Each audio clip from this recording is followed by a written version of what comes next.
The following production is part of the Play Some Video Games podcast network.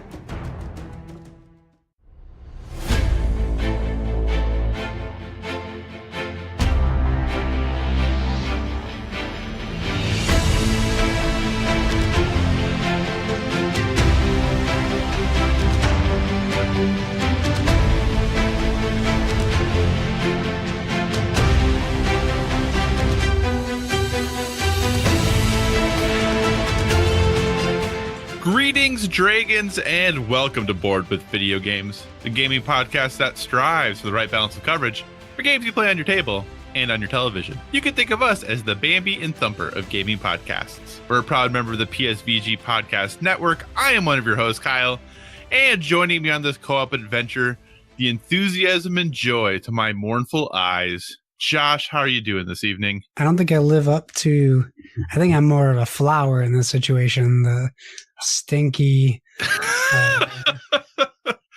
I was considering saving this one and for a time that we had a guest because I thought like a rolling flower in there would be good. But then I was like, well, I definitely can't call the guest flower, and probably calling either of us flower would probably not be a good impression for the guest. So I just went with Bambi and Thumper. That's fair. I mean, I usually am very enthusiastic and joyful.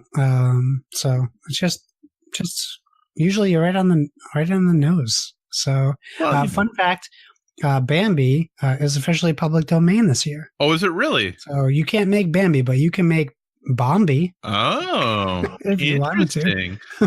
So when was the last time you watched Bambi? You know, I put it on once we started like introducing my son to movies, instead of just, he's still too young to get movies for the most part, but he can like recognize things. So we just started going alphabetically through our Disney movies on Blu-ray, and Bambi was like the second movie we came across.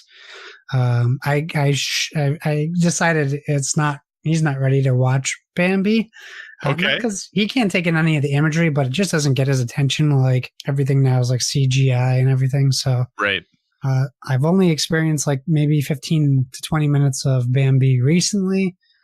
Before that, it's been decades since I've seen Bambi. Yeah, I was trying to think of the last time I saw Bambi, and I think it has been decades as well. I think probably high school, maybe. Oh yeah, I don't think I was even over the age of 15 that I've seen Bambi after that age. I don't think. Yeah, I can't think of a time post. Yeah, I was thinking maybe like early in high school or sometime in there. Up. You can't beat hand-drawn animation. It probably does hold up. That's very true. I just remember that movie is very sad. That's the only thing I remember about it. Speaking of sad, have you seen the previews for the live-action Dumbo? I have seen the previews. I'm on the fence on these like live-action Disney movies. Right.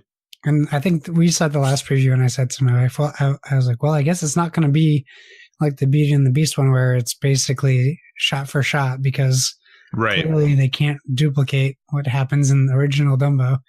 Probably don't want to duplicate what happens in the original Dumbo either. His misadventures, like it looks like it's all focused on the circus act itself. Right. So we'll see. I mean, we'll see. I'm a big Tim Burton fan, so we'll see where it goes. But I would say he kind of, for me, his Alice movies were a swing and a miss. So I'm not sure where this one's going. What was the last Tim Burton movie you enjoyed? Oh, the last Tim Burton movie I enjoyed. That's a great question. I would have to look up like his last films. I mean, I'm a big fan of his stop motion stuff. Corpse Bride obviously is the last like one on the top of my head, but Miss Peregrine's Home for Peculiar Children I actually really enjoyed. Okay. I never read the books though. I didn't see Big Eyes. And then Frankenweenie, I guess. Yeah, I'm thinking Frankenweenie, I think, is probably the last one for me. I did really enjoy Sweeney Todd, though. I love Sweeney Todd. Yeah, I enjoyed Sweeney Todd. He hasn't done much in the past few years. Yeah, he definitely slowed down. He had that like peak year of like he did a lot of stuff in like up until 2000, and then took time off and did like nothing, it seemed like, and then he did a whole bunch of stuff in like 2012-ish, and then hasn't done anything, and now it seems like he's back again. He produced a lot, and he's an okay writer. He's written some great things, but he's not an active writer. So yeah, I mean, he made one of my favorite movies of all time, and that's Nightmare Before Christmas. So that is an excellent movie. He'll always have a special place in my heart.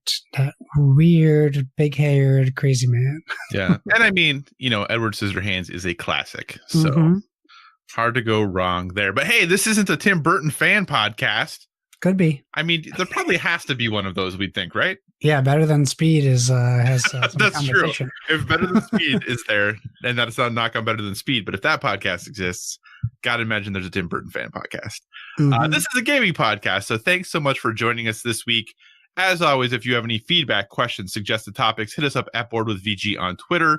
Also, check out all the wonderful things Josh posts over on the Instagram, also Board with VG. You can find us on Facebook, facebook.com/boardwithvg, and we'll take long-form communication, boardwithvg@gmail.com. We love for you to use that hashtag boardwithvg on all the social media so we can see all the cool things that you are doing. And whatever podcast service you are listening to us on, we encourage you to give us a stellar rating, please. It really helps with discoverability, or just share us with a friend. That's whether you're downloading us from the PSVG feed or the standalone Board with Video Games feed. PSVG also has a Patreon, and we are thrilled with the support we have been given from there thus far. If you'd like to monetarily support what we do, you can find us on Patreon at patreon.com/PSVG. But the most important thing is just that you listen and maybe share us with someone who you think would enjoy us as well.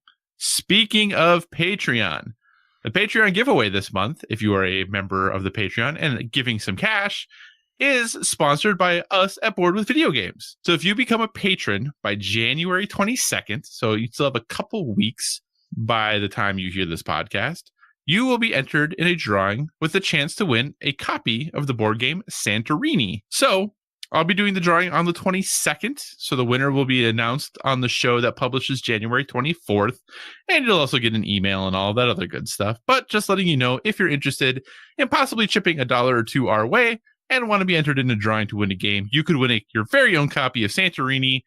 You just need to be a patron by January 22nd. So with that, I believe that is all of the housekeeping.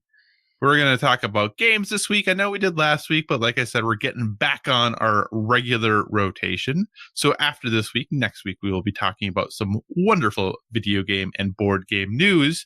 But for now, we're going to be moving on to what we have been playing. So Josh, what have you been playing on your tabletop, sir? Well, sir, my tabletop time was spent building instead of playing. I'm really excited to hear about this, though. So my gameplay was restricted to. My buddy came over. He did bring Keyforge because I bought him Keyforge for Christmas, and he fell head over heels for the game, and he's bought like 12 decks since then. We had hoped, we said, bring over some beers. The girls went out for like a girls' night out. As soon as I put my son down, I called my buddy. I said, come on over. Let's do this. So we have some beers. We have Keyforge. We have the Gloomhaven broken token insert, which the box itself probably weighed 8 pounds on top of an already 21-pound Gloomhaven box. So that was interesting. We didn't get to play Keyforge because we just were hammering the night away. So much so that we got a question from the neighbors. What were you hammering at 10, 11, and 12 o'clock at night? You were literally hammering to put this thing together. So it's like it suggests like a mallet. I just had I went to Home Depot. I couldn't find a small like mallet. Rubber mallet. Well, I went to Lowe's, not Home Depot. I shouldn't misrepresent. I couldn't find a small little mallet. So I had a tiny hammer in my grandmother's old like kitsch toolbox or whatever you want to call it, and we used that. I got some Gorilla wood glue. We didn't need to use it too much, but we did need to hammer some pieces in because the broken token inserts are made of cedar like wood, and they're laser cut. So they must also smell wonderful. It smells great. Oh my gosh, I love cedar. But if you've ever like punched a board game, when you're punching, typically there's 4 points on a piece that you're punching out where it's connected to a main piece. It's not different on the broken token insert. This time, though, it's wood. And it can splinter, it can crack, it can break if you're not careful. Oh, geez. This isn't, I don't know why I brought this up during the hammer talk because we didn't use the hammer for that. But we had some trouble sometimes popping these things out. And to be very careful. Also, if you've ever constructed like a plastic miniature, you can kind of spin it on its axis, kind of soft, like to make it easier to pop out. I was going to ask, would it be easy? I mean, it probably would take longer, but could you use like, for minis, they have like both like the X-Acto knives, but also like the little like clippers that you can use to like cut off nubs and things like that. Would that be helpful? You probably could. Definitely like this, but there were a few times where, because you're also popping it out of a wooden board. So there's definitely been times where we popped a piece out and it was totally fine, but there was a splinter popping out from the board that it was popped out of. Gotcha. So you could definitely optimize your handiness while building these if you wanted to. But we kind of just, there were, I want to say 20 different sheets. Oh, wow. And when you're doing when you open up the book, there are instructions. The first page just kind of gives you the layout of every sheet and then the like F, B, G on each sheet, or 12A. It wasn't even like numbers. It was like 12A, 12B, C. So I literally ripped that page out of the book because every step, it's like you need in this step 12A, 13C, 1D, and like we're jumping all over the place because they're being smart. They're just fitting these pieces in where there's space. So like all the same pieces aren't on the same sheet. So it was challenging. There was a lot of work that we did. I'm trying to think. So while we're building, we decided each takes one step. Seems simple. You do step one, I'll do step two, vice versa. Yeah. So it took us a couple hours just to do that part. So there was some hammering to get the tight stuff fit in. There was a couple things we had to glue just because they didn't fit tight, but it wasn't that bad. We didn't have anything break. There were a couple pieces that had like what I call a fracture in them, but it's sitting in a box, so I'm not that worried about it. We build the whole thing. We get to the last page of the book, and there's this terrible like IKEA chart about how to put it back into Gloomhaven. So I'm going to cough. I should have muted that, but I didn't. Maybe my fancy new mic didn't pick that up. Oh, no, it definitely picked it up. Oh, good. But so I have to backtrack here. You said a horrible IKEA chart. Now, I have purchased a lot of IKEA furniture in my day. I've put together a lot of IKEA furniture in my day. I actually find their charts to be actually pretty darn good. Oh, well, then we differ on that. Okay. I mean, for a chart that has 0 words about how to put something together, sure. I think they do a decent job. All right. So maybe a horrible Amazon marketplace chart. I've bought some furniture that I didn't realize was like the Amazon Basics furniture. So maybe like one of those charts. Okay. I have no experience with that. Photocopied black and white paper. Okay. It's not a flugelhorn, so maybe I'm also slamming IKEA for no reason. So what you don't learn while you're building the broken token, and I don't know, maybe you, the listeners, or you, Kyle, can tell me if this is on broken token or not. They don't tell you where to put the pieces in after you build these trays. So Gloomhaven, a game that has probably thousands of pieces, right? Hundreds. Let's scale it down. They don't tell you specifically in the instructions where you're putting these pieces. You can kind of deduce some things, but not most things. There are a couple of the pieces that do have like wooden engravement of like some symbols from the game, which those are easy to figure out. But I literally had to go onto YouTube and search out a video of someone who had already built a broken token and showed us how to put everything in. It's a minor complaint. It really is. When I'm spending $80 on a broken token insert, something I did expect was for them to show me what they made me build that they designed around a product, and what that product was that they designed the thing that I built was around. So like if you're like, we designed this shelf for hit tokens. Well, cool. Show me that. So that was my only issue. So what you're saying is, just to make sure I understand, is that basically once you have it built, there are some sections of it that say like clearly like here's the designation or the insignia of this card or whatever. There's maybe like 3 out of 25 pieces that have like a wood engraved icons on them. Gotcha. So everything else, it's like, hey, it's a box. Stuff goes in here. Yeah. You decide what it is that goes in here. Well, I don't know. I think they were designed for a purpose. Right. I'm just saying they're saying like, hey, you have to figure out what the right thing to go in here is. It's like if NASA handed you a sonic screwdriver and says, here's all the pieces to build this. Okay. You figure it out. So I know they do assembly videos too, right? You know, they might. I don't know.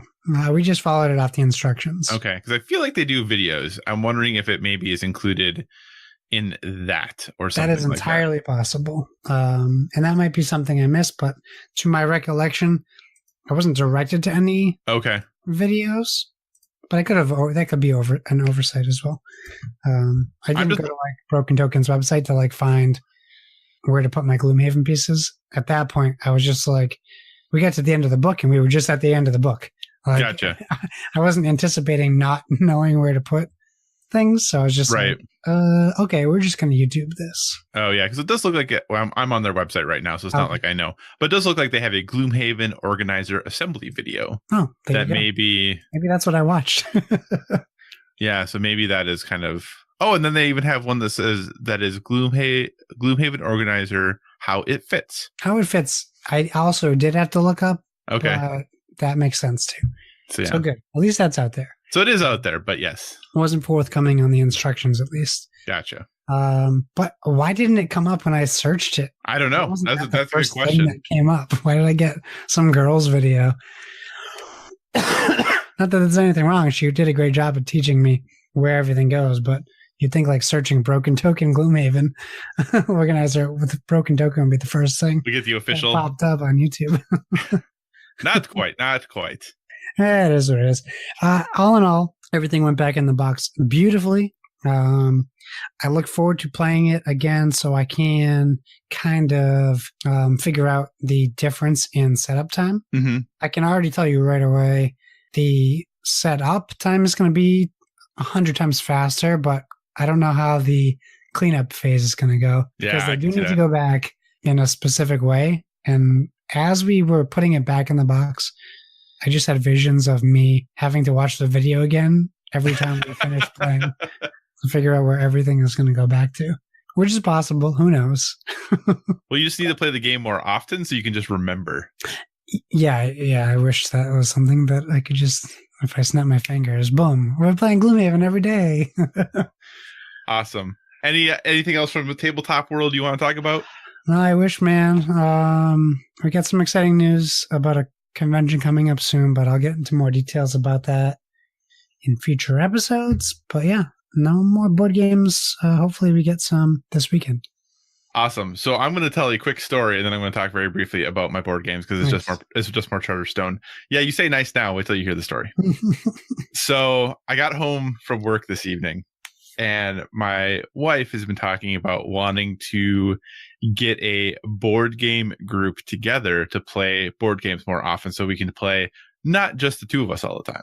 And I was like, this sounds great. I'm really excited about this. She's like, I have people at work who I know are going to want to play. This is going to be wonderful. I'm like, this sounds awesome. I get home from work tonight and she goes, hey, just so you know, I got the board game group figured out. I go, okay, that's awesome. When's the first time that we're playing? Okay, I guess. Yes. Tuesday nights? No. Oh, okay. So she goes, well, the first time we're getting together is this Saturday at 11. I go, okay, that sounds great. AM? AM, 11 a.m. Oh, that's gonna be a fun day. I'm like, that sounds great. And then she goes, yeah, so after we talked about it a while, we decided it's going to be a women's only group. Oh, what? So I'm out. I'm just out. She just I just got kicked out. She didn't even ask you. She's just like, yeah, I don't need Kyle around. She just kicked me out of the group. I'm just gone. So well, if only we lived closer together. I know. I couldn't believe it. I was like, I'm just out. She's like, yeah, we just decided that, we just want to be able to get together, the four of us and, hang out and do those things and not have to worry about our spouse, which that's Totally valid. I totally. Our spouses. What's that? And not well, you know, yeah. I don't think she said exactly not to worry about our spouses, but be able to get together and not, you know, it's good for people who are couples to have things they do on their own. Yes, but if it's a shared hobby. Well, sure. But what I did say, though, is like, well, that's fine. But just know, anytime you go to board game group, all I'm doing is playing video games. Like, I'm not doing chores around the house. That's good. I'm not doing anything else because this was going to be a group thing. And now it's not. So I'm taking that time and I'm going to play video games. So, which she agreed to. She said that's fair. So now you can make her be a guest if she's playing board games that much. I know. Well, I have to figure out how to record with two people. But that is a wife episode. I'll get my wife on. You get your wife on. That would be great. We can both talk into the same microphone. We could. That is true. And she could talk about how she beats me in like every game. It'd be wonderful. Because she doesn't do that to me enough already. So that's exciting. So she has a group she's going to be playing board games with regularly. So now I got to find a group I'm going to be playing board games with regularly. But that's fine. It gives me some motivation. But on the actual playing side, I worked more through the campaign through Charterstone. I think we're through game 9 now of the 12. And pretty much, you know, my review is very similar to what it was before. I'm still really enjoying the game. I'm having a great time with it.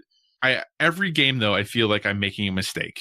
And I can't shake that feeling. And it's very possible that I've played games where I haven't made any mistakes or we haven't missed any rules. But I can't shake the feeling that I'm not always confident that I'm doing things exactly the way that I'm supposed to do.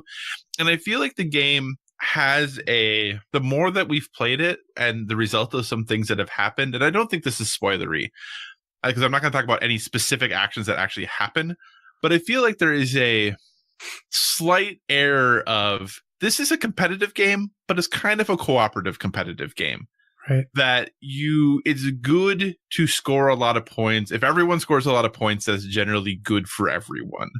So my mentality and the way I had kind of built things and kind of had organized my town, my charter and done things, I was ending games very quickly because you can kind of, with how the turn order works and with how play progresses and how you get to the end of a game, you can really, if you want to, streamline things and get done pretty quickly if you really push it. And I had kind of done that a couple games in a row because that kind of fit like with what I had been doing because I was trying to basically, my wife had developed a really good, solid strategy and she had a worker that allowed her to extend the game far longer than I would be able to. So I said, okay, well, I'm going to go then the strategy of get this thing done as fast as possible to hopefully cut her off from doing these like bigger, more grandiose things she wants to do. It definitely hurt us for me to do that. Like everyone, not just like her or not just me even, like it hurt everything in the game.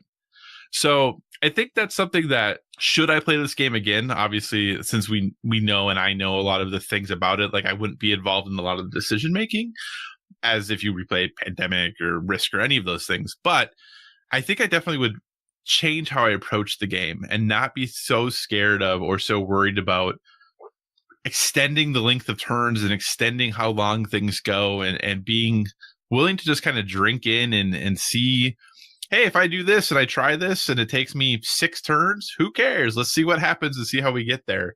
So that's one thing I think that I've learned and that I would encourage people who are going to play the game of like, don't necessarily think of it as a fully, this is just me versus everyone else game.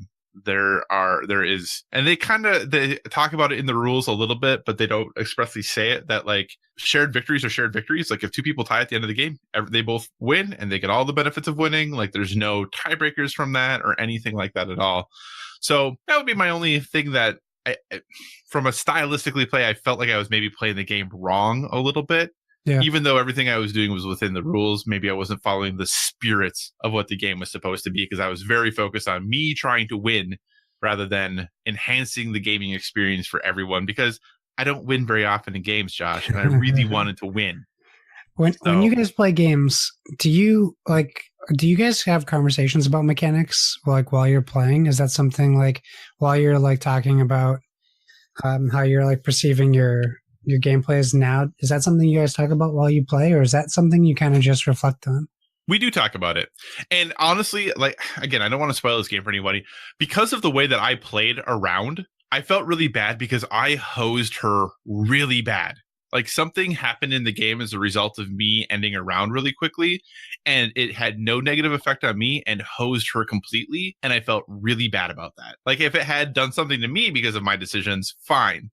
But it really put her in a tough position moving forward with the game.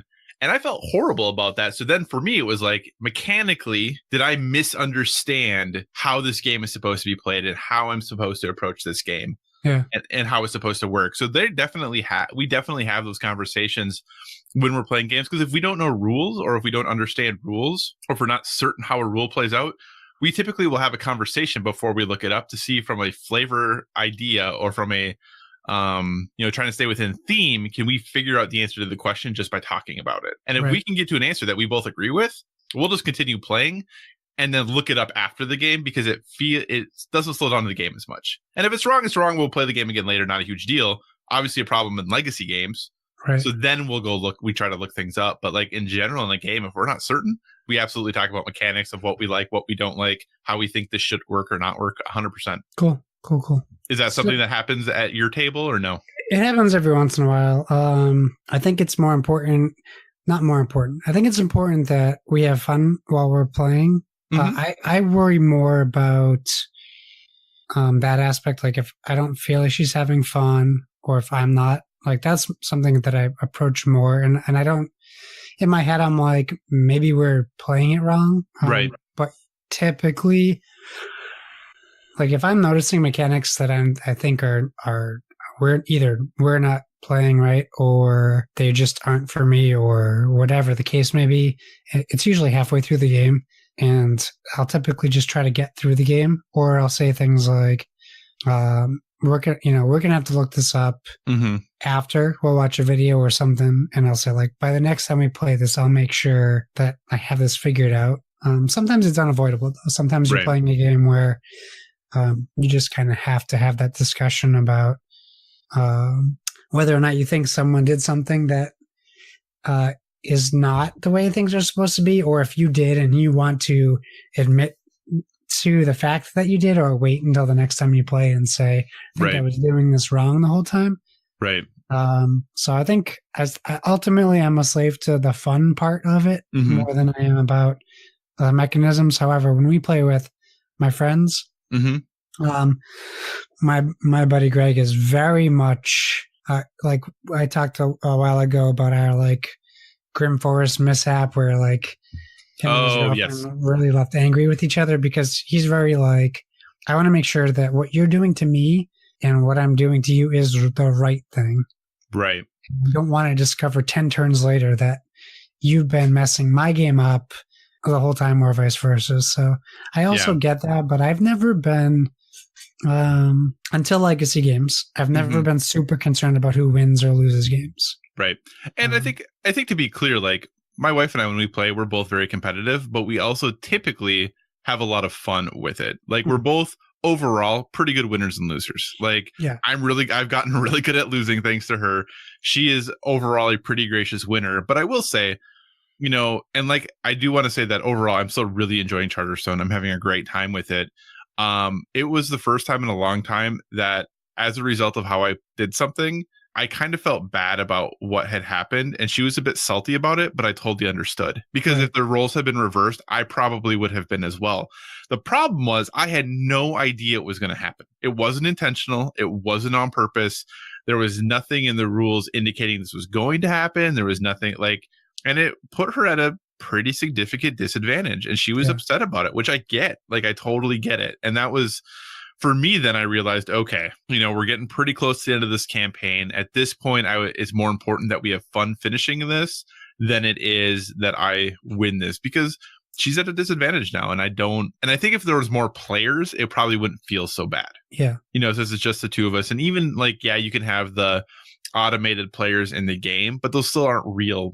They're not is not another person sitting across the table making a decision. It's something automatically happening. So yeah, I mean, I have honestly, since that happened, changed my approach. I haven't been trying to end games as quickly as possible. I've been more about how can I make the game last as long as possible, but still try to find a path to victory, because it allows her to have more fun and hopefully will help her dig out of the hole that she's currently in. You know, because I don't want her the whole last 3 games that we have left or so to be totally soured by, you know, the experience that she had because of one game, like 2 games prior. That's a tough decision, because ultimately Charterstone is meant to be a final product when you're done. Yeah. So like when you finish your game of Charterstone, that's supposed to represent a game you can go back to and play a finalized version of. So that must be tough to make on either side, your side or her side, on making decisions on how you want to play, knowing that obviously you don't have to play it again once you finish it. Right. But that the ultimate goal of the game, not the ultimate goal, the end game, we'll call it, because that's what a video game would call it. The end game of Charterstone is that you have a board that is unique to you guys. Right. That you designed that now you can play on. Right. But here's the thing that's crossed my mind, though, and I don't know if it's true, right? Like, this thing happened out of nowhere. Who's to say something else isn't going to happen out of nowhere that completely changes that? Yeah. That makes, like, the thing that makes her seem like she has a disadvantage currently gives her a huge advantage. It might. Yeah. I have no idea. It might. But right now, I feel a little bad. So I'm kind of hoping that happens, because then I'll be like, oh, you won. That's great. Whew, I don't feel like a jerk anymore. We all win. So, yeah. But that's it. Like I said, that's Charterstone. Hoping to finish it up so I can give final thoughts on it next week or in 2 weeks, I guess.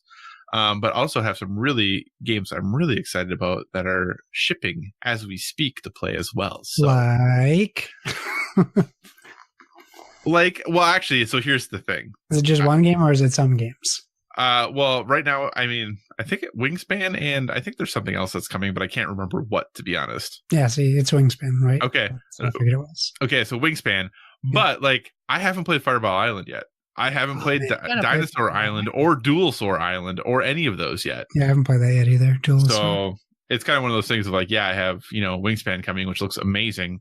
But I also have games sitting like on my shelf right now that look amazing that I haven't played yet. So yeah, to our Twitter followers, both Kyle and I bought Wingspan. So yes, we should have we might be able to talk about that in 2 weeks, probably, because we should have the game next week. Yeah, absolutely. So, all right. So that's been our tabletop, sir. What, sir, have you been playing on your television? Well, more Smash Brothers. Continue the grind. I am at 56 characters. You have pulled way ahead of me. Not even close anymore. I've been trying to do a couple a day. What has ended up happening is, as I'm just going through the story mode for each character. Well, sorry. It's classic mode. It's definitely not a story mode.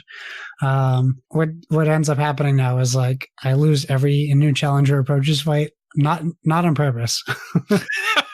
You could have just said that. It'd been fine. It took me like eight tries to get Cloud. It was ridiculous. And then finally, like there was like one day, like I just unlocked like 6 guys from that challenger door in a row. And they were like all Fire Emblem characters because they're so hard. All people with swords. I can't believe how difficult they made those characters. I want to cough again. You can edit that out.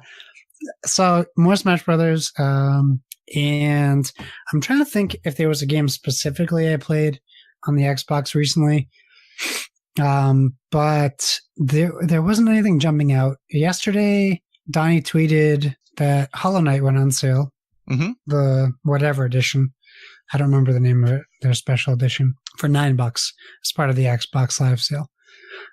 So I had my $10 credit I got from Microsoft during the holidays. And I was like, everyone's talking about this game. Now's the time. I'm just going to jump in. So I did. And I don't know what I was expecting. Clearly not what you got. I didn't know what to expect. I've heard people talk about it. I heard it was difficult at points, and I've seen like basic screenshots, nothing to tell me much about the game. So I started playing. and I'm playing through the game, and I'm like, okay, this is interesting. I really like the art style. And I start exploring the game more, and I'm like, okay, this is Dead Cells. Yeah. This is Dead Cells with no map. Is this right? And I'm playing Dead Cells with no map, and I just keep going deeper.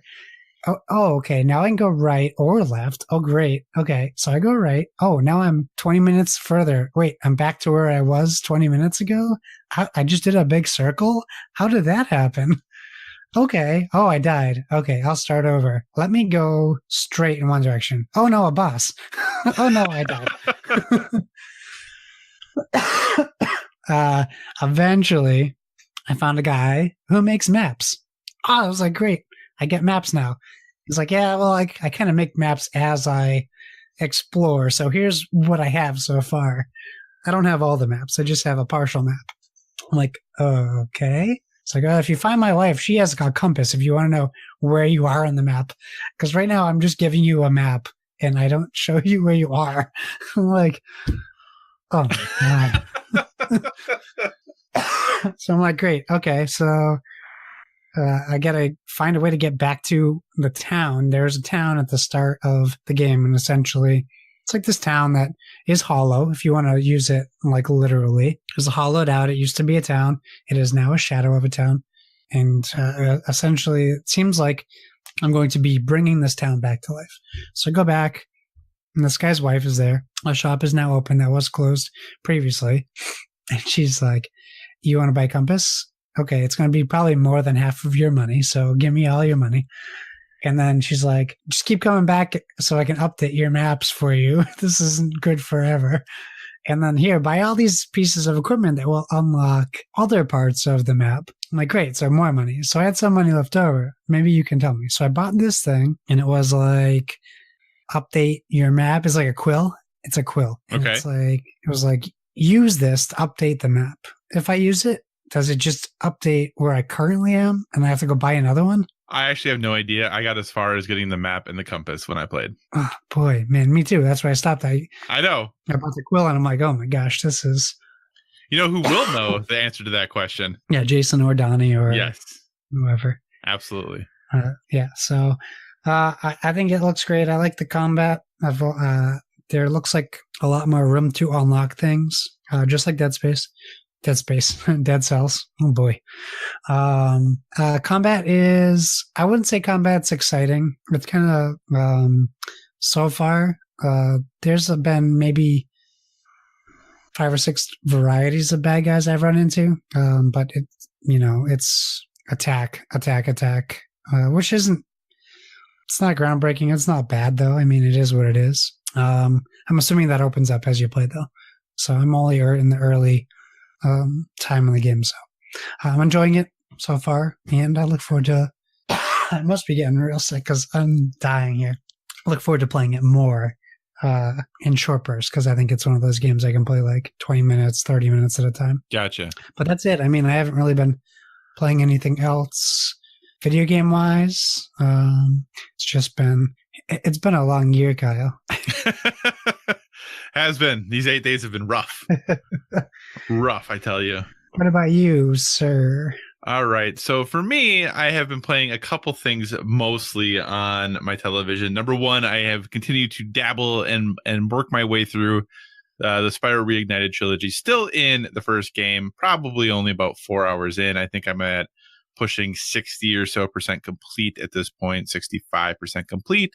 Think I'm going to go ahead and get the platinum trophy in the first one. So I'm like kind of taking my time a little bit just to make sure that as I am progressing, I am getting all the trophies for that area before I move on to the next and all that good stuff. So it's more Spyro. I mean, I still am having fun with it. It's something that, I haven't had a ton of time to play video games lately. So I'll sit down and I can play it easily for 20 minutes and still feel like I've made progress and gotten further in things and done good stuff. So still enjoying that. I know, like I had mentioned, I think last week, that there are people who have issues with the motion blur in the game. I still don't see it. I think it's like I said, I think I just am so focused on my character and what's going on right in front of me that I haven't had any issues with motion sickness or anything like that as a result of that, but still enjoying my time with Spyro. I probably won't move directly into the second one after I'm done. I think I will go play something else and then kind of in between games, since the Spyro games are pretty short, under 10 hours, I think, for all of them. Probably something I'll just kind of play in between things, hoping to get them done by the time Anthem and some of those other bigger games come out. So still working on Spyro. The other game that I've been playing that I was going to mention last week, but I don't think I did, but I really wanted to, is I decided, I really wanted to dust off and do some handheld gaming. So I decided to go ahead and play a game on the best handheld that is out there. And I dusted off my Vita and I got it all charged up. And I jumped into Iconoclasts, which was free on PlayStation Plus, I think maybe in December but just very recently. Handheld that is out there. I mean, come on, I had to say it. How can I live up to my Sony fanboyism if I don't make wild claims that are clearly inaccurate? The PS Classic is the best classic console ever released. Well, I didn't say I was going to make ridiculous statements. But I do love my Vita, and I think we've made that pretty clear. But like I said, Iconoclast was free with PS Plus, I think in December. So I dusted off the Vita, and there was a couple gaming podcasts that I listened to that there were individuals on it who were like, Iconoclast is one of my top favorite games of the year. There was someone I think at Game Informer who actually said Iconoclast was their game of the year. So I said, okay, I need to check this game out. I've heard a ton about it. I have it on Vita/PS4, but this seems like a great Vita game, so I'm going to go ahead and give it a whirl. You can play it on Switch, I guess, if you want to. But it was free on PS Plus, so that's why I played it on Vita. But it's a 2D puzzle platformer, some Metroidvania parts to it. It tells the story of Robin, who is a mechanic. That is kind of like what your role is, and mechanics are, I believe, from what I can tell, outlawed. You're not allowed to be a mechanic unless you're licensed. And it's kind of just telling the story of, Robin and what happened with her father. And she lives in a very religious world, and that religion is very tied in with the government, and kind of how all of those things kind of interweave with her desire to be this mechanic. And really nice pixel graphics, really solid controls, really actually excellent music. The music in it is quite good, really colorful. I'm really enjoying my time with this game. I'm not super far into it. I've probably only played it for about 2 hours at this point, but the story is actually far more interesting than I thought it was going to be. I thought, when you look at a game like Hollow Knight or like Dead Cells, which obviously very different because of from a mechanism standpoint, but when you're looking at just like a flat 2D platforming style game, like you don't necessarily expect often to be like gripped by the story that's going on there. But the story in this game is really interesting. I'm not saying the writing is the best writing ever, or that it's going to be, this revolutionary story, but it's something you don't see very often in video games. It's a story progress so far that is not something I necessarily expected or totally thought I would ever really see in games, I guess. So I'm looking forward to continuing playing this. I think that if you enjoy a 2D platformer, if you enjoy Metroidvania style games, I think it's an easy recommend. I don't think it's super expensive, but like I said, the music is great. It's a really colorful game. Definitely so far enjoying my time with Iconoclasts. So those are the 2 games I have been playing. Nice. I forgot to mention I started Dragon Quest. But oh yeah, how did that go? It went well. I was not turned off. I shouldn't say that. I was surprised that the characters are Irish for the voice actors, which was, obviously it's you can't even call it American voice acting because they're not American. For the English voice acting, they were maybe Scottish or Irish, one of the two. My dialect coach would be mad at me. Yeah, because I'm sure that Irish and Scottish people are really excited too. It just caught me off guard because I don't know if all the Dragon Quest games have been like that for voice acting, but it looks freaking gorgeous. And the combat is interesting because you can't choose who you're attacking, which caught me off guard. Like if like 2 slime appears and you just attack, it just attacks whoever. You can't pick your target. Which I don't know if that changes further in the game or not, but as like an old school RPG guy, that's threw me off a bit. That does seem odd. I haven't started it yet. You get a mount, you get a horse, and then you can run into bad guys on your horse and fight but you're not obviously on your horse while you fight. But like, I feel weird like running past bad guys. You can see them on the field instead of like Final Fantasy style or old school. So like, I feel weird like running past bad guys. Like that's not what I used to do in RPGs. Like you typically fight everyone on screen, right? Until you find out that they keep respawning forever, and then you're like, oh, I guess I have to keep going. So that threw me off. But I played a little bit. I'll talk more about it in 2 weeks because that's when we do games next. Awesome. All right. Well, before we move on to our topic of the week, I do want to go ahead and go back really briefly because I had mentioned about our wonderful Patreon that exists, but I want to go ahead and give a quick shout out to our Patreon producers for giving us a few dollars and helping us do the things that we do. So I just want to say a quick thank you to Coach Hulk, Edwin Kahlo, Devin Tyus, Kevin Austin, Chris M, Joel Voss, Professor Switch themselves, and Bonesaw. Thank you so much for your support over on Patreon. We do greatly appreciate it, and it really does help make the things we do better. And Josh's new microphone is a wonderful example of that. So this was that Christmas present, Kyle.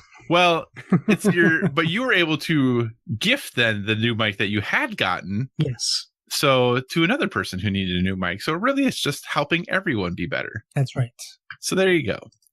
All right. So we're going to go ahead and roll on to the topic of the show. And as promised from last week, we are rolling into spring. And recently, video game publishers have decided that spring should no longer be a slow time of year. As a result, we are bringing back the Metafall contest and rebranding it MetaSpring as it is appropriate. So we have picked 10 of the bigger titles coming out this spring.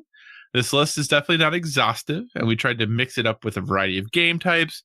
So if we missed something you're excited about, our apologies, but we're going to go through the list, and we are going to try to guess the Metacritic score that the game is going to get when it releases. Now, an important thing to note, after all these 10 games are released, and actually I should say 11 because there is a 11th game that is now a tiebreaker thanks to a recent announcement. But after all the games are released, I will go through and tabulate the scores. Just so you understand how scoring works, if I guess a game will get an 80 and it gets an 83, I would get 3 points. If I guess a 75 and the game gets an 80, I would get 5 points. So the lowest total points are going to win. If something is released multi-platform, I'm going to use the PS4 score because I get to choose and I like PS4, so that's what I'm picking. And this is a contest you can participate in. So there will be a blog post on psvg.blog. We will pin a tweet. There will be a post on the Patreon page. We will try to make sure you are well aware of all the different ways that you can enter. Well, there's one way to enter, but we want to make sure you know how you can enter this. And all you need to do, send us an email, boardwithvg@gmail.com by midnight Eastern time on January 18th with your scores for these 10 games. So whoever predicts the lowest score total will get a free game, which I think is a pretty great prize. So again, boardwithvg@gmail.com by midnight Eastern time on January 18th with what you predict the Metacritic scores will be for these 10/11 games. The 11th game will be a tiebreaker, and we'll talk about that at the very, very end. Josh, before we jump into this list, is there anything you think we should say, we want to share, anything at all? Well, I'm going to learn my lesson this time and make more rational decisions. So here's the interesting thing, because I didn't go back and look 100%. I don't think there were any original IP when we guessed in fall. I don't think so either. But there's original IP on this, and I think that's going to make it really hard.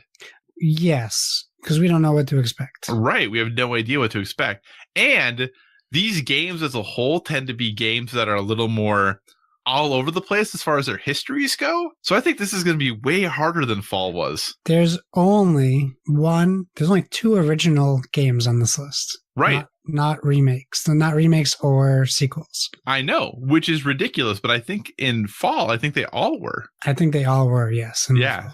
Which just tells you how hard it is to have an original idea. What's that? Oh, wait. Oh, no, sorry. I was thinking the other way around. Yeah, you're right. They were all... Other than Spider-Man. Yeah. So, but Spider-Man technically didn't count in the final scoring. So, all right. Well, sir, should we go ahead and jump into this then? I think we should. All right. So the first game on the list, the first game that you should be sending us your score for if you're following along at home, Resident Evil 2 coming out January 25th from Capcom. Josh, what do you believe the Metacritic score for this game is going to be? I don't know what to think about this game. I know, right? You know, everyone's like super hyped about this game, which makes me worried that if this game just comes out as a repainted Resident Evil 2, everyone's going to be mad because they think it's like Resident Evil 8. It's not. It's Resident Evil 2. All they keep showing is like these cutscenes remastered. I'm like, let's wait and see. The demo comes out, I think, like next week. I think it's actually Friday. Is it Friday? So people can kind of maybe try it and kind of give themselves a preview of what their review should be. But I'm going to give it a solid 82. 82 for Josh. I think I'm shooting high on that. Okay. I decided I played it pretty safe in the fall. I'm going to go a little less safe this spring because I did pretty well. I was pretty happy with my score in the fall. So I'm going to kind of let things ride here a little bit, take some risks, see if I can either lose big or win big, one of the two. Resident Evil 2. So Resident Evil 7 scored an 86. And I feel like people are hot on Resident Evil now. I think people are really excited about Resident Evil 2. I think all the information leading up to it has been really positive. People who have played it have been really like stoked about it. I'm going to go with an 87. Oh my gosh, you're a crazy person. I know. Like I said, I'm running big this time. Remember, I think the people who played Resident Evil 7 played a first-person game. That's true. Okay, but Resident Evil 2 also, like, that is the game that, like, when people talk about like Resident Evils, they're like, oh, this is awesome, and like how gorgeous the game looks now. The fact that like when you shoot the zombies like in the legs, like it does like different like animations and stuff. Like I think people are just gonna, and it supposedly feels a lot like Resident Evil 4, which I think is not great, but other people seem to love. Yeah, I love Resident Evil. So, all right, so Resident Evil 2, Josh thinks 82. I go big with an 87. That brings us to our next game then, Kingdom Hearts 3, releasing January 29th.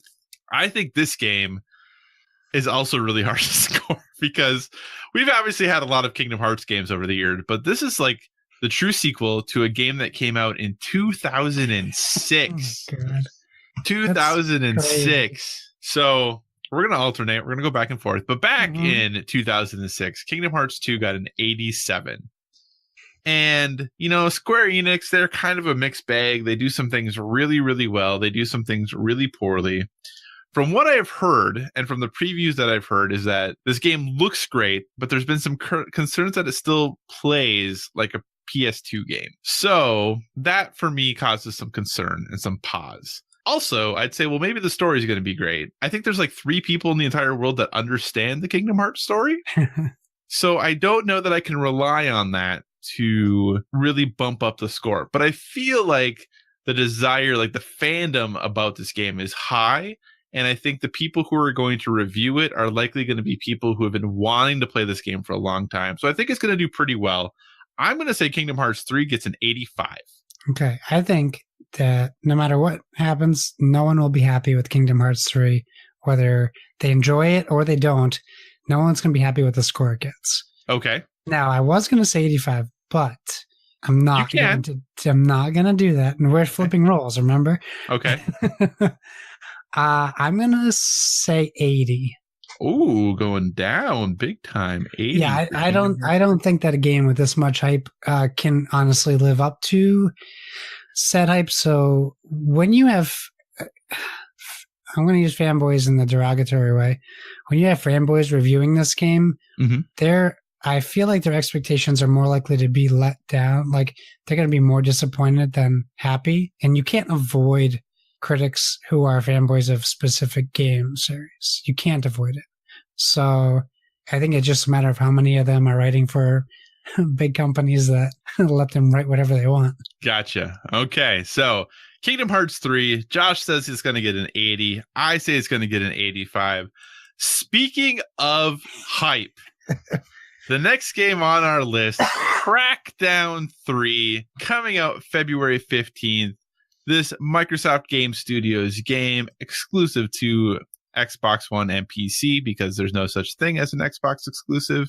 Ouch. Crackdown 83. People loved the original Crackdown, did really well, got an 83. It was a great game. Crackdown 2, people were a little more lukewarm on. Got a 70 was this overall score. Which is crazy. It was way better than a 70. So, I mean, I think it probably was as well. So with that then, Josh, Crackdown 3, turbulent development. Oh, yeah. Delayed multiple times. Multiple. Now apparently only being developed by Sumo Digital. And looks totally different. And looks very different. When Crackdown 3 releases on February 15th, what score is it going to get? Great question. I know. That's why I asked it. I'll tell you. Let me say this first. Yeah. I'm excited for Crackdown 3. I am too. I've loved Crackdown 1 and 2. They're very original games, story-wise. They borrow a little bit from Grand Theft Auto, sure. But what doesn't? 72. 72? I don't say that happily. Wow. Why 72, sir? I mean, it speaks for itself, I think. There's very few games we've seen go through this many. This is like an echocardiogram. It's like, what is happening with Crackdown 3 right now? Well, or it's like I don't want to get political, but it's like the stock market right now. Yeah, you never know. You're at the crest of the wave or you're at the bottom of the ocean. One of the two. So you're definitely the bigger Xbox person over me. I mean, there's no question about that. How much of this game have we seen? Because I know that like there's been bits and pieces that have been shown, like it was playable at like I think maybe E3, and that they showed a little bit at XO18. But like, how much of this game have we seen? We've seen more Terry Crews than we've seen game of Crackdown 3. Okay. We saw a lot of gameplay at the very beginning, but then when we saw gameplay again, it didn't represent what we saw originally. Okay. So you can kind of say that we never saw that technically because it's not the game anymore. Okay. I think the most we saw of this game was when they previewed that multiplayer battle mode where they were like touting you can destroy everything. Right. Which I think is the wrong direction for Crackdown. In my personal opinion, the single player has been the most fun. So would you say then that first gameplay that you saw, was that them lying to you? No, because that actually represented the game. It was in-game footage. Oh, okay. But they changed the way the game was developed. Okay. It's so they weren't lying. Sorry, it's not Killzone 3 where some guys sat in a studio and said, we need to get some fake CGI footage for E3 right now that doesn't represent our game at all and say it's real. Number one, that's not how that... I would tell you, there is a video out there that tells you how that happened. I know. But number two, I was actually more referring to your comments about The Last of Us. I know you were. The Last of Us also. I don't believe that was in-game gameplay. Okay. They're just a bunch of liars. Hey, we'll see. Okay. All right. So Crackdown 3. I guess I'm going to be the optimistic one about this. I think that Crackdown 3 is going to come out and it is going to pleasantly surprise people. I think it is going to not be a game that is going to, win Game of the Year, but I think it's going to be a fun romp. And sometimes you just want a good, fun romp. And as a result, I'm going to be the optimistic one, and I'm going to say Crackdown 3 gets a solid 80. That's a big swing. Yeah, see, that could win it for you, or it could get me closer to you. Yeah, well, we'll see. Don't worry, I got some pretty good guesses coming up here in a minute. So the next game on the list then, actually releasing the exact same day as Crackdown 3, and will not be the only game on this other game on this list. Not good for Crackdown. So the another game coming out that day, February 15th, Metro Exodus. Now, the folks over at, I think, is this A4 Games? I think this is, or 4A Games, however they go. Pretty much the only thing they do is make Metro games. The Metro games on console in the past have been like in the low 80s. I think they've hit a high of a 90, on PC, but they're published by Deep Silver. This game is, pretty closely tied with Xbox. That was on Xbox's stage. I think they actually just announced an Xbox bundle. I might only be in Europe. I don't know. Bundle. Yeah. Is it in the US too? All of them. Oh, okay. So Xbox bundle. So obviously there's definitely, some close ties there, which I think is a little odd that game's coming out the same day as an Xbox One exclusive, but then you have a bundle for this game too? Yeah, well, the bundle comes with both of the Metros, so if you buy it today, you'll get the other Metros to play. Right, which is cool. I think that's awesome. So, I think that is very, very cool. I just think it's interesting to bundle a console with a third-party game. We don't have a Crackdown console. Yeah, but so anyway, that's neither here nor there. But anyway, so the Metro games, really cool world. I have played briefly the other games, but I just have not, for whatever reason, they've never really grabbed me. But I think that Metro Exodus is looking really pretty. I just hope that the gameplay and the world and the story hold up to what is clearly a stunning looking game. So I'm going to go ahead and say that Metro Exodus, I'm going to be in the 8s a lot, it feels like today. I'm going to go ahead and say Metro Exodus gets an 83. And I think that might be low. We'll have to see. But that's my guess. Where are you, sir, on Metro Exodus? I'm at 81 on Metro Exodus. I don't think that's low. I think, I don't know. I think when we look at the Metafall, I think we way over predicted on a lot of stuff. We also, though, had a lot of big hitter, when you have Red Dead and you have Smash and you have those other games, I don't know that we overshot we thought they were scored higher than they did. Well, somebody also said that Smash was going to get a 100. So. Well. So yeah, okay. So you're saying 81 for Metro Exodus? Yes. Are you going to play Metro Exodus? I'm undecided. Okay. So again, that's Metro Exodus. Josh says 81. I say 83. Coming out February 15th. The last game from that February 15th day that we were going to cover is a game that is a spiritual successor in the same universe as, I don't know what you want to call it. It's like a DLC without paying for a cheaper DLC. Yeah. So it's the Far Cry Primal to Far Cry 5, basically. Yep. And that is Far Cry New Dawn, also coming out February 15th from the good folks over at Ubisoft. Josh, Far Cry New Dawn, number 1, are you stoked for it? Number 2, what is this Metacritic score going to be? I mean, I am excited for it for obvious reasons, but so I wasn't thrilled with the Far Cry 5 DLC. Mm-hmm. And this being a $40 game tells me it's probably wasn't developed too much differently than the Far Cry DLC was. So I'm actually leaning towards a lower score because I'm just worried that it's unwarranted worry. It's just in my head. I'm just worried it's gonna let me down like the DLC did. Okay. So I'm gonna lean to an 82. 82 for Far Cry New Dawn. Now, here's a question I don't know if you know the answer to. Is this game on the same map like Far Cry Primal was? It appears that it's using the same exact map. It is? Okay. All right. So I'm going to then use Okay. So I'm going to then use Far Cry Primal as my inspiration for this game. And I think that I don't think that they did this on purpose by any means, but I also think this game looks a lot like Rage 2. And it does look a lot because of the pink. Yeah, and maybe that's just because we don't have many games with that color aesthetic, but there's a lot of driving, though you do get your dog can get in your car with you, and that's pretty great. So the dog can now sit in the passenger seat. So that almost wants me to bump up the score a couple points. But I'm going to go ahead. I'm going to risk a little bit here. I'm going to go with 78. Okay. I'm going to say Far Cry New Dawn gets a 78 because kind of like you're thinking, I think that maybe it just isn't going to have had enough time to bake in the oven, that there's going to be some cool ideas there, but nothing is quite fleshed out enough because, it's coming out a year after Far Cry 5, not even a year after Far Cry 5. So I'm going with a 78. So Far Cry New Dawn, Josh gives it an 82. I give it a 78. I am going to switch up the order momentarily, but I promise I'll make it right at the end because I really want to know what you're planning to do for this. The next game on our list, coming out February 22nd from the good folks over at BioWare, that is Anthem.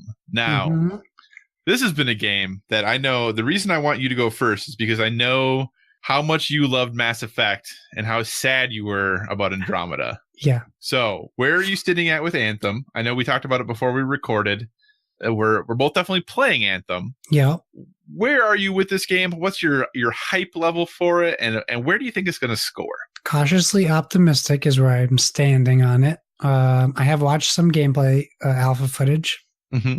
It has probably worried me more than excited me, but it is alpha, so I'm taking that for what it is. I think there's a lot riding on Anthem, mostly for BioWare. Mm-hmm. It looks beautiful, even in the alpha. It does.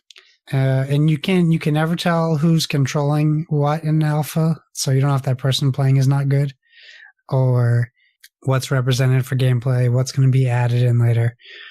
I'm gonna say it's like 86. 86. All right. So Josh thinks Anthem is going to get an 86. And that's like in the middle of where I think it could score. It could score a 72 or a 95. I don't know what it's going to do. So, to continue this trend, I'm trying to mostly go into this year, other than my Far Cry New Dawn situation. I've put every game higher than you thus far. And that is going to continue with Anthem because I am trying to be optimistic this year. And it's going to be a great year in video games, if nothing else, even though in our predictions episode, I said that people would say 2019 was worse than 2018 and 2017. I think it's still going to be a solid year. And I think this is going to be BioWare's return to form. Anthem is going to score a 90 on Metacritic. That is what I'm saying. Okay. So there we are. That's a bold move, Cotton. Let's see if it pays off. It's not forfeiting, but we'll see how it goes. All right, so that is Anthem coming out February 22nd. Josh gives it an 86. I'm guessing a 90. Next game, another game from Capcom, who apparently really likes early releases, and that is Devil May Cry 5, releasing on March 8th. Josh, have you played many of the Devil May Cry games? I wouldn't say many. I've touched everyone. I haven't fully played. I know that sounded worse. That sounded really bad. I've played some of each of them. Okay. I think I only played 1 and 2 to completion. I was a fan of DMC, the newest one. I like the style. Mm-hmm. I think I'm just kind of burnt out on the bullet hell version, bullet games. Like it just burns. I'm just burnt out on that style of gameplay, like Bayonetta and Devil May Cry. Can you name any more other than those? I probably could. Because when you say you're burnt out on that style, I don't think that this type of game comes out very often anymore. Well, I don't mean in the context of that there's so many games of that style. Okay. I mean in the context of that type of gameplay. Okay. Like, it wears me out. I'm burnt out on playing where I don't always know what I'm doing. Gotcha. Or like I know what I'm doing, but I can't relate it to what the character's doing while I'm doing it. Okay. So like when Devil May Cry 1 and 2 were out, that was like super original, and you hadn't seen games like that before. And you were young and you had reflexes. I was young. I was good at video games. I know, right? I could probably shoot and build walls at the same time. So I think just for me, like that style of gameplay has worn me out. So it's just not a series that I'm in love with for that reason, I guess. Have you played the demo on Xbox? I downloaded it and then I never played it. Okay. I'll probably still try it just because I don't want to just sell the game short just because it's Devil May Cry. Like, I could be missing out on a great game. But I'm gonna base my score just based off of previous scores. Okay. I'm gonna put it at a solid 80. 80. All right. Yeah. Devil May Cry. Like it came out fast, right? From when it was announced? No, from the last game. Well, DMC though wasn't developed internally by Capcom. By a different company. Okay. Yeah. So I think Ninja Theory, one of the Ninja ones made it. Okay. Team Ninja. So maybe Team Ninja. It might have been. That might make more sense. Seems more like it was Team Ninja. Yeah. So I'm like, it was one of the Ninja ones. But anyway, so DMC 5, Josh is going to give it an 80. I'm looking forward to this game. I really enjoy these style of games. This Bayonetta, Metal Gear Rising Revengeance, even though that name is horrible. That's what we didn't like. I liked it. I just don't like the name. So yeah, I am excited about this game. I don't know if I'm going to play it day one because Anthem is there, and then a game that we're about to talk about here in a second is going to probably be taking more of my time. But I feel like people are really stoked about this game. The reviews and previews for it have been pretty positive. So I'm going to say that this is kind of in the upper level of those other DMC games. So I'm going to go ahead and say it's going to score an 84.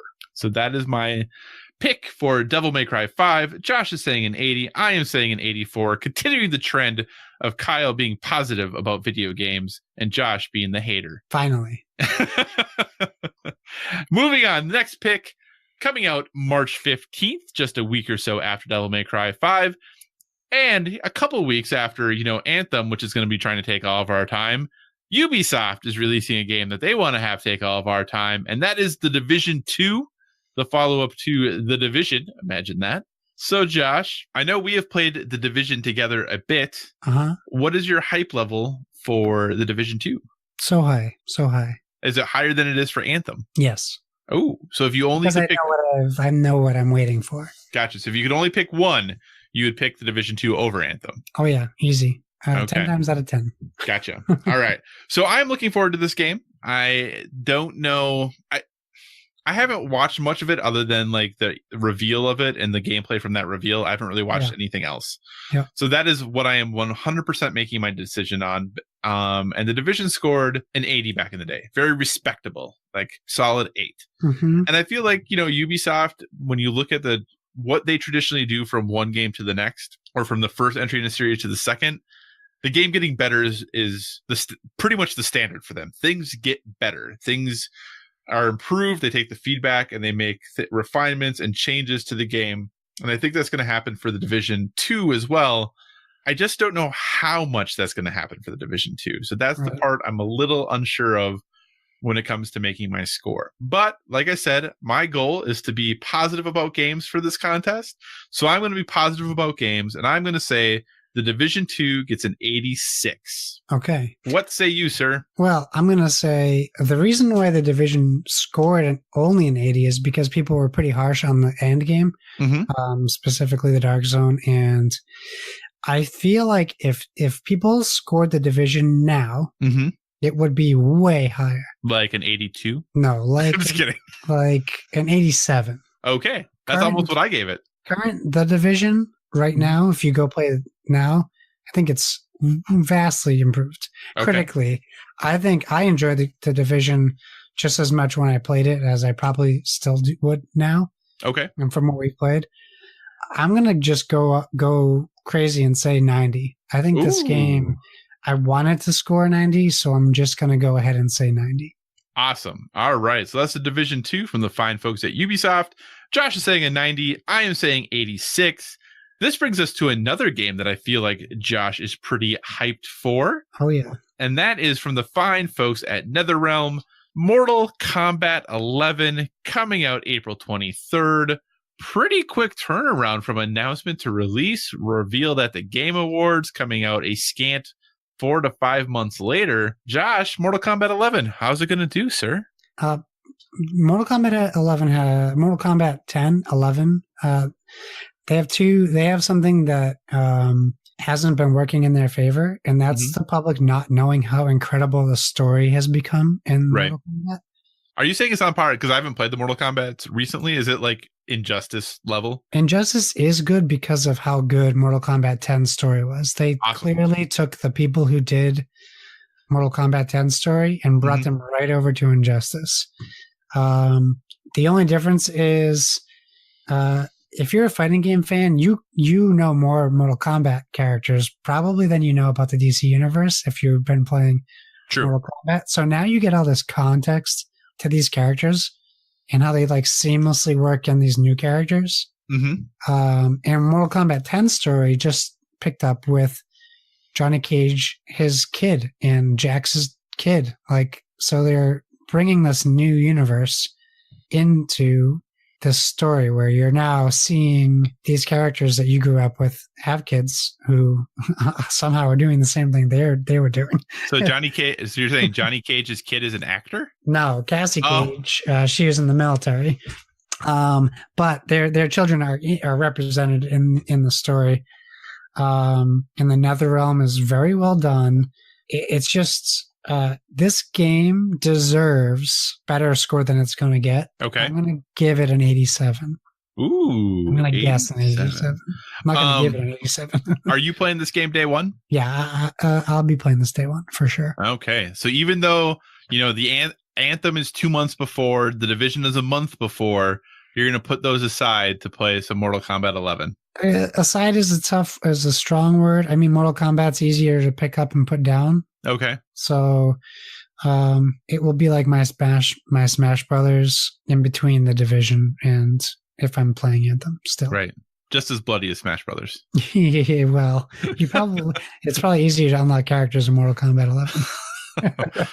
Oof. Okay. Careful who listens to this. We really like Smash Brothers. It's a great game. We're sorry. Awesome. Okay. So you're saying an 87. I think this game is going to do pretty solidly. I think that, NetherRealm has really done a good job as of late, especially with like the Injustice game. It really seems like they know exactly what they're doing when it comes to putting out a fighting game that just really appeals not only to the fight fans, but just to, game fans in general. Excuse me. With Injustice, everything they did with like customizing your characters and having like the tower challenges and new daily challenges and everything like that, I thought was really smart. And I think they're going to continue that. I think, though, it's not going to quite reach the levels of what Injustice 2 did, but I think it's going to still do pretty solidly. So I'm going to go ahead and give Mortal Kombat 11 an 85. All right. On to game number 10, coming out April 26th. That is Days Gone from the folks at Sony Bend. Another game that has, like Crackdown, been perpetually delayed. Was supposed to come out in February. Then got pushed a couple months back to April. Sony very much said, yeah, we don't want to come out around Anthem, basically, and the other games that are coming out that month. So we're going to move it back a couple months to give this game a chance to breathe. Sony Bend hasn't done a video game in quite some time. They were pretty well known back in the days of the PS2 with the Siphon Filter games. But, the last game that they released was actually Uncharted Golden Abyss on Vita back in 2012. Best handheld console available. Best handheld console available. That is correct. Which is a solid Uncharted game, though. It's Uncharted Golden Abyss is a fun game. But I don't know how well Days Gone is going to do. Now, I think that I have a feeling every year there's a game that releases that doesn't score really well, but I really like. And I feel like this year, Days Gone might be that game. Now, everyone knows I'm a Sony fanboy, and these games are not always necessarily PlayStation games. But every year, there seems to be a game that releases that critically just kind of is like good, but that I'm like, oh, this game is so much fun. I can't stop playing this. So I've hemmed and I've hawed, and I think I'm going to go ahead and say that Days Gone, when it releases, no matter how much I want Sony Bend to knock it out of the park, and I hope I am wrong about this, I'm saying it's going to get a 76. Whoa. But I think I'm going to like it a lot. But I think that just from what we have seen and from the gameplay that's been out there, from the folks who have had hands-on, I think there are enough things that people don't like about it, not from a quality standpoint, but just from a gameplay design standpoint. Like, apparently the game is extremely hard. Mm-hmm. And I think that folks just aren't going to like that. And I think that it's not going to be a game where you can just jump on your motorcycle and drive to the next, checkpoint to do the next story mission. And I think the other hard thing is like, this is a straight up single player game in the Sony universe that is having to say like, okay, we're going to try to tell you a single player narrative driven story that's going to compete with Uncharted and The Last of Us and Spider-Man and God of War and all these other great single player games that they have. And I hope I'm wrong. Like I said, I really hope I'm wrong. But I think that Days Gone, unfortunately, just has so much stacked against it that it is not going to ring true to many critics. But I really hope I'm wrong. What do you say, sir? Do you remember when we did Metafall? Do you remember that? I do. That was a few months ago. It was just a little while ago. Yeah. I have fond memories of it. Okay. Remember that Tomb Raider game? I do remember that Tomb Raider game. Remember that score? Did you say I was going to get like a 90 or something? You remember what happened with that score, with that person? Yeah, it really crushed you. Yeah. Are you saying that's what I just did and is that Days Gone is going to get a 90? No, I want you to remember the review, that one guy who reviewed Tomb Raider on a PlayStation over Xbox. Oh, well, this is a PlayStation exclusive, though. And what that did to the score, though. Just That's that true. one guy. That's true. Yeah, because I think you had like a 40 or something. It was. So it was like 6 points. So it was like 6 points lower than the Xbox one was. Yeah. I think that Days Gone is gonna get 70. 70. All right. So you're basically saying that there's gonna be someone out there who's gonna be like, this game is horrible, and it's gonna crush it. I think we're gonna get a few people who really have a distaste for this game, no matter how good the game is. Mm-hmm. I think that the overwhelming stories I've been hearing about it, not stories, but conversations on Twitter, is about the difficulty and not about the gameplay anymore. That is true. Which I guess they're hand in hand, but it's more talking about how difficult it is and less about how much they enjoy playing the game. And that's, to me, while I'm intrigued and I'm interested to see what this game does and where it goes, because it's a new IP and that's exciting. Right. Regardless, I don't know. I was very impressed by the E3 demo 2 years ago. Yeah. So we'll see what happens. Yeah, like I said, I think I'm going to really like this game. I'm hoping I'm going to really like this game. But yeah, I think I would agree with you. I was actually going to go lower, but I was, stupid fanboy in me wouldn't let that happen. So that's Days Gone coming out April 26th. Josh says it's going to get a 70. I say it's going to get a 76, but it'll be remain to be seen. Like I said, I hope we're both wrong and it gets a 99. That would be great. That would be great. It's probably not going to happen. That'd be awesome. Okay. I did allude to the fact that we are going to have a tiebreaker. Now, when we originally announced the games for this contest, Nintendo's first party games were all super early in January. So they didn't fit in with the contest timeline. We couldn't make the contest happen fast enough to get those games included. But today, Nintendo announced that Yoshi's Crafted World will be coming out March 29th. We were already really happy with our list of 10, so we didn't want to get rid of anything. But we also wanted to keep the actual list to 10 games. So we're adding the Nintendo tiebreaker. That is right. If we have a tie, this will be the game. This score will be the score that decides who wins in the case of a tie. Now you might say, Kyle, what are the chances of a tie happening? And I'll say, though a tie did not happen in the fall, it came darn close to happening in the fall. So we're going to go ahead, throw the Nintendo tiebreaker on there, and give a score for Yoshi's Crafted World. So listener, not only do you need to do the 10 games that we did, you also need to provide a score for Yoshi's Crafted World, releasing March 29th on the Switch. Josh, what do you think Yoshi's Crafted World's going to get? If I add the Nintendo effect, 85. Wow. All right. That's not a burn. That's just Nintendo games tend to review pretty high. That's right. Well, here's what I'm going to do because I want to see how well this works. I am going to go ahead and say that Yoshi's Crafted World is also going to get an 85. Okay, that's interesting. Because our scores are so different from each other. Here's a tie score. Yeah, our scores are so different. I'm not worried about us tying. That would be crazy if we tied. That would be ridiculous if we tied, and then I would feel like we have earned it. But for our contest, we need a winner. So again, to your listener, here are the games. We might as well not have given them a score. But I'm glad that we did. Actually, that was the score that was in my head, though, so I just went with it since you had. The games, again, that you need to provide us a score for of what you think they will get on Metacritic. Resident Evil 2, Kingdom Hearts 3, Crackdown 3, Metro Exodus, Far Cry New Dawn, Anthem, Devil May Cry 5, The Division 2, Mortal Kombat 11, Days Gone, and the Nintendo tiebreaker of Yoshi's Crafted World. Please send us that in email format to boardwithvg@gmail.com by midnight Eastern on January 18th to be entered into the contest. I really enjoy doing this contest. I think it's super great. Me too. Awesome. All right. Well, hey, that's enough for the topic of the show. Josh, we do have a really, what I find to be an amazingly excellent listener question. Why don't you cover that for us? Why don't I? Splig at Dopalicious on Twitter asks, what game mechanic is getting stale and needs something to refresh it? Or an example of a game that does. Example, how Mystic Vale's card crafting changes up deck building.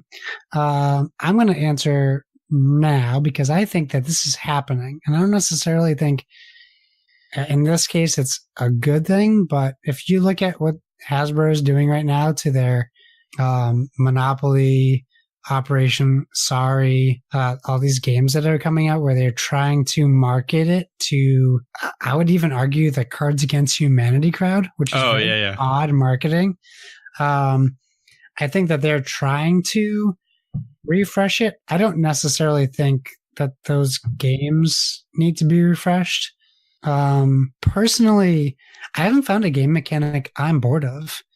And I know that it's probably because I play so many varying ones. It's not like I'm playing like Monopoly when I was a kid. Yeah, that would be an easy choice, right? I wouldn't even know what the game mechanic is. Roll and move. Roll and move. Like, I guess the roll and move game mechanic, you could argue, has already been refreshed.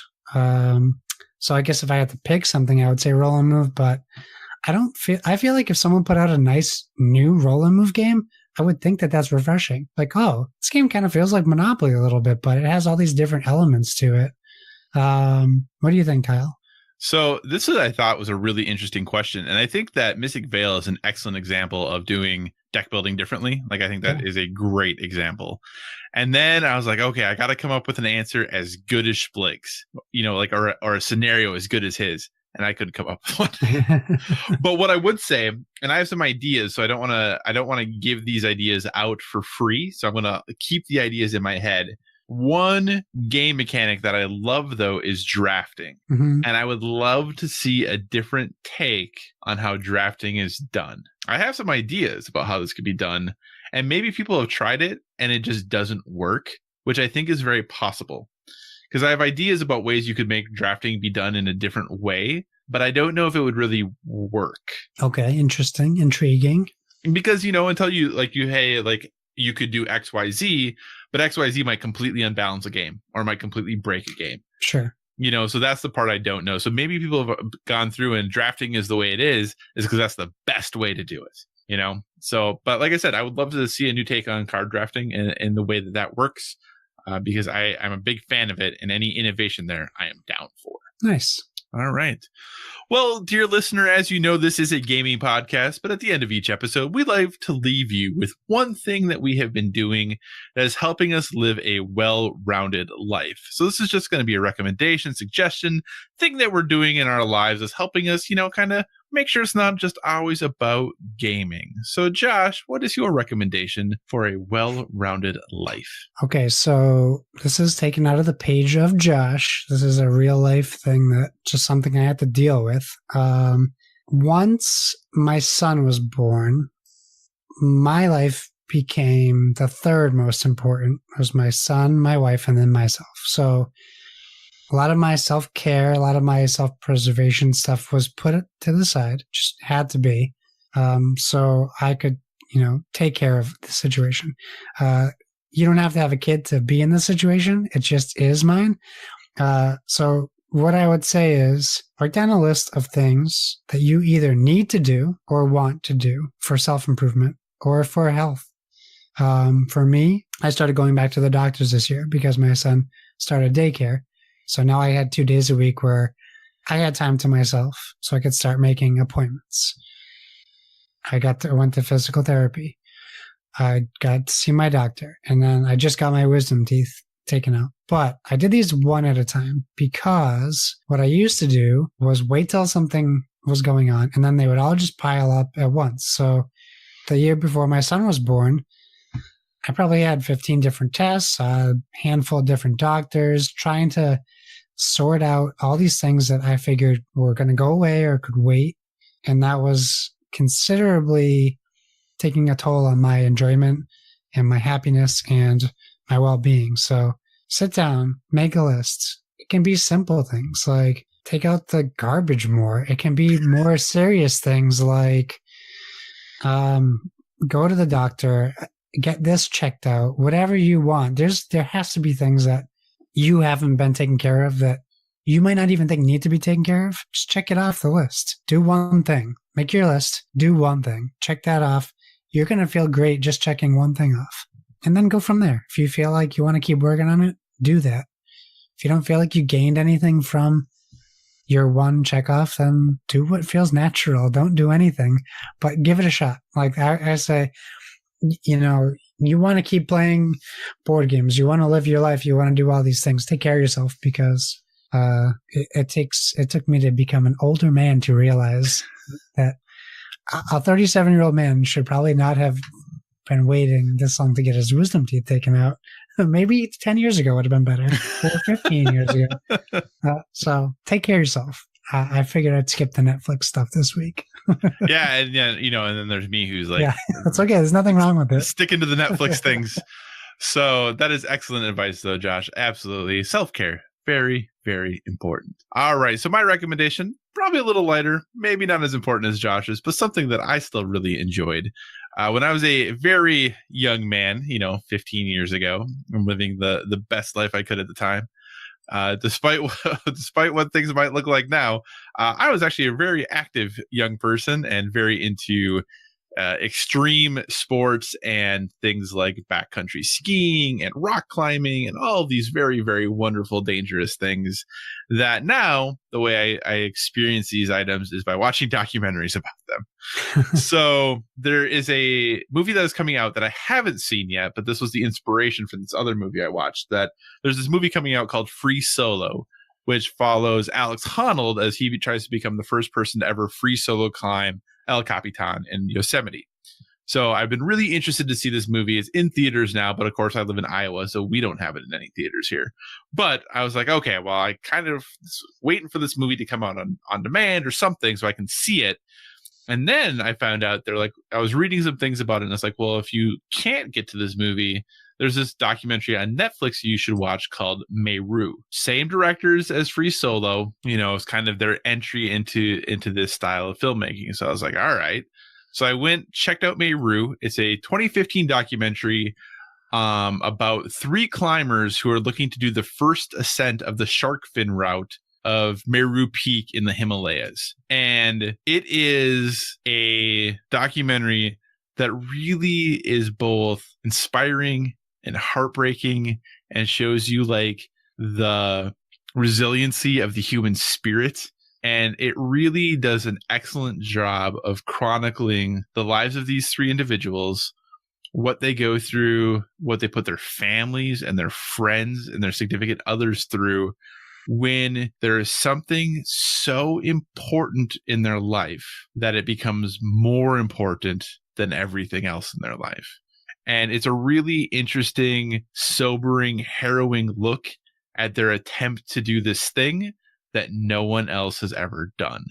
So I really recommend it. It's about 90 minutes. And even if you're not super into rock climbing, it is a really excellently done documentary. The cool thing about it too is that they did not intend to make this into a documentary.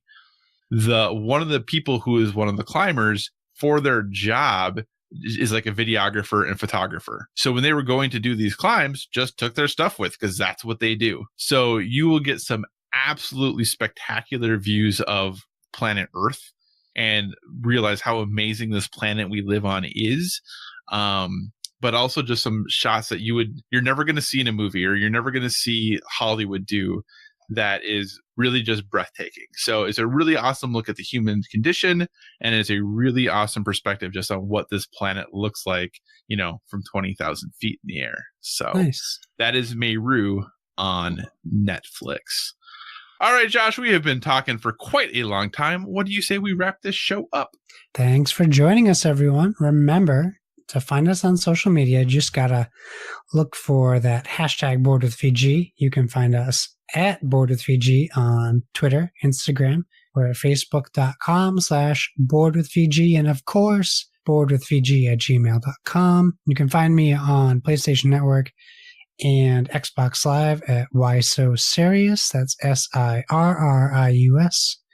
And I'm baloney_boardbony on Instagram, but I post all the good stuff on Board with VG. So unless you want to see pictures of my kid getting into things he shouldn't be, just stick to our board game stuff on our regular Instagram. Kyle, where can they find you? Awesome. Well, you can find me at all the usual places: Twitter, Twittergram. Twittergram. Twitter. That was trademark. That's the Copyright. future. Hashtag. Yeah. Twitter, Instagram, PlayStation Network, Xbox Live, Board Game Geek, all at Psychocross, CYCOCROSS. As always, if you have suggestions for future topics, be sure to reach out to us on the social media because we want to talk about what you want to hear about. Please, please, please send us your entries for the MetaSpring contest. The more of them we get, the happier we are. So remember to send those entries to boardwithfg@gmail.com by midnight Eastern on January 18th. And remember, everyone, whether it be board games or video games, never stop gaming.